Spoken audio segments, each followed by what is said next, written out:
Good afternoon, students, and welcome to the class of Macroeconomics SYBCom. In previous class, we have discussed about the meaning of inflation, types of inflation. So, in that we have seen there are various types of inflation depending upon the rate of inflation, the time when the inflation is occurring, and the ability to control inflation. So we have seen various types of inflation. Today we are going to study about the various factors causing inflation or the reasons for inflation. So broadly there are two categories or causes of inflation. One is your demand pull inflation, another is your cost push inflation.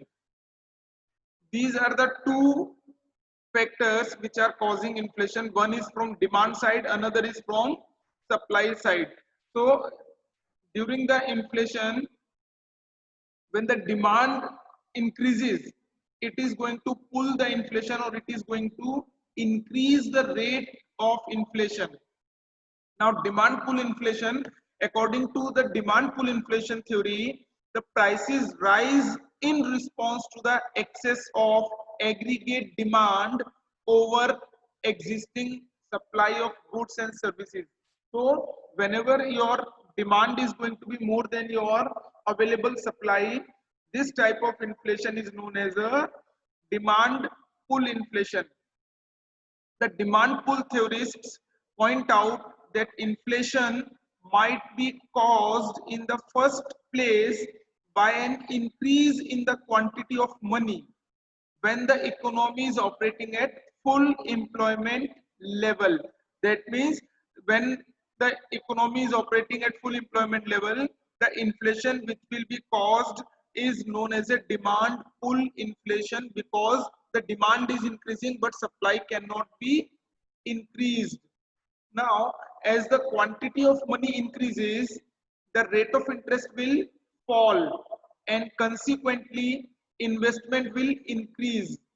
This increased investment expenditure will result into increase in the income of various factors of production.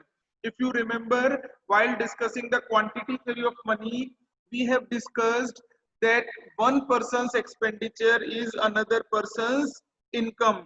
So when the rate of interest is reduced, that means the producers or investors will get a more opportunity to borrow funds and make investment. And whenever they are spending money in the form of investment, the income of various factors of production, that is land, labor, capital, entrepreneur, will increase. As a result, the aggregate consumption expenditure will increase, leading to increase in the effective demand. That means the demand will increase, and as a result, there will be increase in the prices. That is known as your demand pull inflation. Demand is pulling inflation towards upward. Now you can see in this figure. Now in the figure, on y-axis we are measuring the price level, and on x-axis we are measuring the income or real GDP. AS indicate aggregate supply, AD indicates aggregate demand. Now let us assume that initial point of equilibrium is E. So you can see in the figure that when your aggregate supply curve and aggregate demand curve intersect each other at the point E, this point at the point E, it is known as equilibrium. Now at point E, P0 will be your price and Y0 will be your level of employment, or we can say level of output. So when the economy is that operating at equilibrium point E, the price will be OP0 and level of output will be OY0. Now as aggregate demand increases from AD0 to AD1, the price level will increase from OP0 to OP1.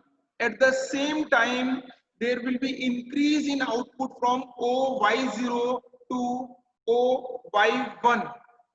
So there will be, when there is increase in aggregate demand, there will be increase in the price level as well as the output which is produced in the economy.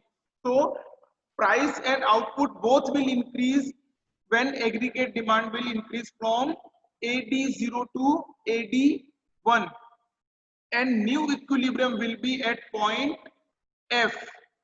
Now, if further there is an increase in price, there will be increase in price from OP1 to OP2. As a result of this, there will be increase in the production from OY1 to OYF. So OYF indicates your full employment output or full employment level.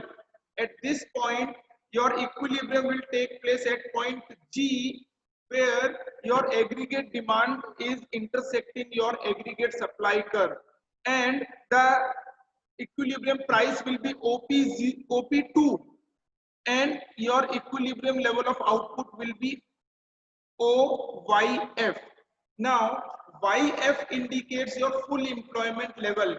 That means now the economy is not having any idle resources, or now economy cannot increase the output, that is your aggregate demand, with increase the aggregate total number of output or real GDP when there is increase in your aggregate demand.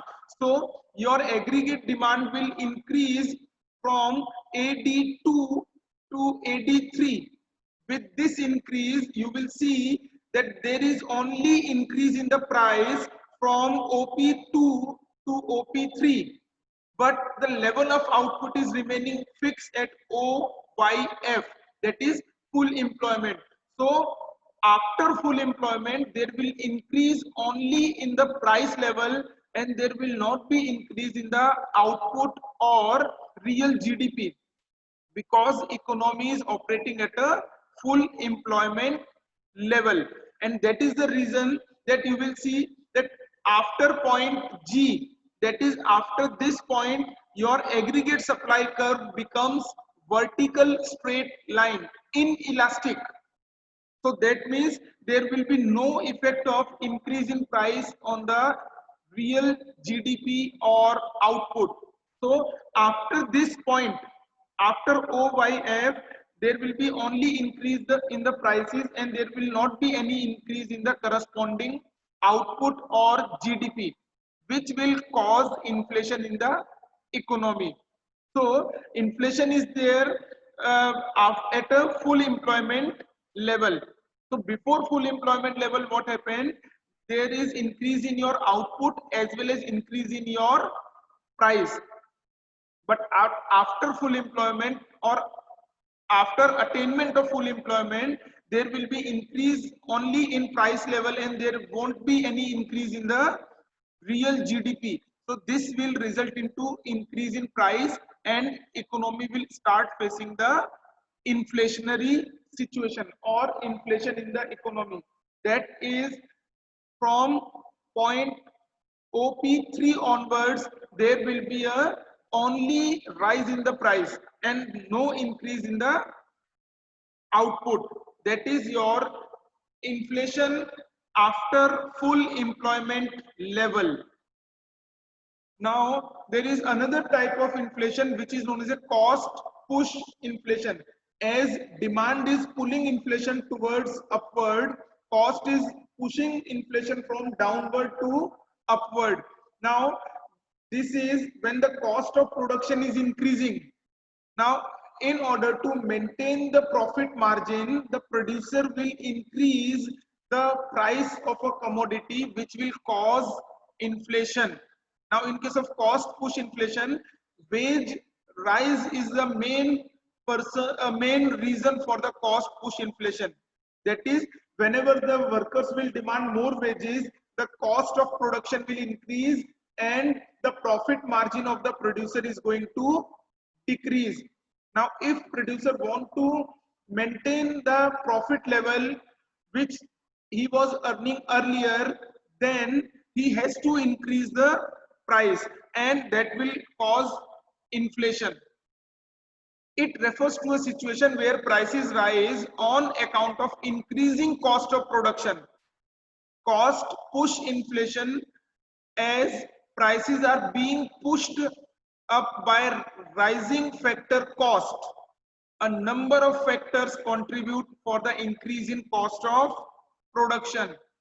There are certain factors which are resulting into the increase in cost of production. First factor is demand for higher wages by the labor class. That means labor class will demand more wages, and when the wages will increase, the profit margin of the producer will decrease. Second one is fixing up of higher profit margin by the manufacturer. That means when the cost of production is increasing, then the manufacturers will put the profit margin at a higher level. Earlier, if they have fixed that per unit they want to earn 2 rupees as a profit. Now, as a increase in the cost of production, now they will be fixing the profit, let us say, at a 4 rupees per unit. So there will be increase in the price, which will cause inflation. Third one is introduction of new taxes and raising the level of old tax. That means whenever government introduces new tax like GST, it is not exactly a new tax, but it is a combined, or all the scattered taxes were clubbed together, but it was a new kind of a system. So whenever government introduces new type of tax or increases the existing level of tax rate, the price level is going to increase, because when the tax is increased, the profit margin of a producer will decrease. Further, fourth point is an increase in the prices of different inputs in the market, like the price of raw material has increased. In the production, we are using the different types of inputs. Now that input price has increased, which will make our cost of production increase, and as a result prices will start increasing. Fifth one is rise in the administrative price by the government. Administrative price means the guaranteed price. That means the controlled price of the government. So government is fixing the minimum price which must be received by the producers or the manufacturers. So if government increases the minimum level of prices or administrative prices, then there will be increase in the price, and it will result into the inflation, which is known as a cost push inflation. Now in this diagram you can see whenever cost will increase, the supply will decrease. So it is sometime also considered as a supply reduced inflation, or inflation caused by due to reduction in the supply. So it is a supply shock inflation. So in this diagram you will see that initially your price level was P0 and your equilibrium level is E, and your output is YO. That indicates your equilibrium level of output, or we can say real GDP. So at point E, your aggregate demand and aggregate supply are equal, and equilibrium will take place at point E, and at this point the price will be OP0 and the real GDP will be OY0. Now, due to increase in the cost of production, the producer will that try to reduce the supply. So when the cost of production is increased, some producer will be incurring loss, or they may quit the market. So when they will quit the market, the supply available in the market will automatically decrease. And let us say the decreased supply is represented by the AS2, and the point at where new aggregate supply and aggregate demand will intersect each other, that will be considered as your equilibrium. So here the point F will be your equilibrium, and at this F equilibrium the price will increase. When the supply has reduced, there will be increase in the price. So the price will increase from OP0 to OP1. So you can see that price has increased from OP0 to OP1, and real GDP has decreased from OY0 to OY1. This is your cause of inflation. So the cost of production, increase in the cost of production makes the producer to cut down the output. That is your cost push inflation. Now in this box you can see that cost push inflation occurs even at less than full employment if aggregate supply curve shift to the left. So we have seen that aggregate supply has shift toward left from AS1 to AS2 due to an increase in the cost of production, which leads to fall in the aggregate output, which in turn lead to a rise in the price level. So this diagram is explaining you cost push inflation. Now we should understand the difference between demand pull and cost push inflation. Both the condition are causing inflation, but what is the difference in the outcome or the effect of inflation on the economy? Now first point is demand pull inflation is caused by increase in demand for goods and services. Cost push inflation is caused by the rise in the cost of production. So here the cost of production is increasing, that is why there is a increase in the price. Whereas in case of demand pull inflation, the cost of production is not increasing, but the demand by the consumers is increasing. Second point is an increase in money supply leads to rise in the demand for goods and services. See, whenever there is an increase in the money supply, the money available with the consumer will increase, or we can say the income of a consumer increases. And we know that whenever income of a consumer increases, his consumption level will also increase. So when the consumption is going to increase, demand will increase, which will result into increase in the price. Now in cost push, wage push and profit push leads to increase in the cost of production. We have seen that wage push, that means the workers are demanding more wages, so the price level will increase. Similarly, profit push, that means the producer want to put a or earn more profit by fixing the higher profit margin. So increase in the profit margin will also result into the cost push inflation. Third one is in case of demand pull inflation, government is to be blamed for its irresponsibility, high spending habit and expansionist policy. That is monetary policy, expansionary policy. So in case of demand pull inflation, the government is responsible because it is government which released more money supply in the hands of a consumer or in the economy. Whereas in case of cost push inflation, the inflation in case of cost push inflation, trade union and business firms are to be blamed. That means trade union, or it is known as a worker union. So workers union or trade unions will demand more wages. So that is your reason for increase in the cost of production. Similarly, business firms are to be blamed because business firms are trying to earn more profit, so they have increased the price. So in case of demand pull, it is a weakness of a government, whereas in case of cost push, it is result of firm or business unit. Further, in demand pull inflation, unemployment would be low. One benefit that is there in case of demand pull and inflation is that unemployment level will be the lowest, because in case of that more demand, producer will try to produce more commodities. In order to produce more commodities, he require more workers.